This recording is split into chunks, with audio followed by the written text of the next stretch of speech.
ওই যে ইমাম সাহেব যেহেতু খুতবায় বুবা হয়ে থাকবে, কি হয়ে থাকবে? বোবা হয়ে থাকবে।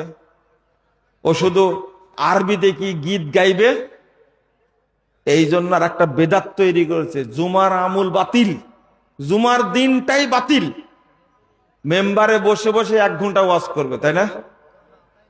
হ্যাঁ, 1 ঘন্টা ওয়াজ করে মেম্বারে বসে বসে, হারাম। এটা ইবলিসি আমল, এটা শয়তানি আমল, এটা জুমাকে বাতিল করার আমল। আপনি জুমার দিনে আজান হবে, ইমাম মসজিদে বসবে, আজান হবে, ইমাম দাঁড়িয়ে খুতবা দেবে, যে ভাষা মানুষ বুঝবে সেই ভাষায়।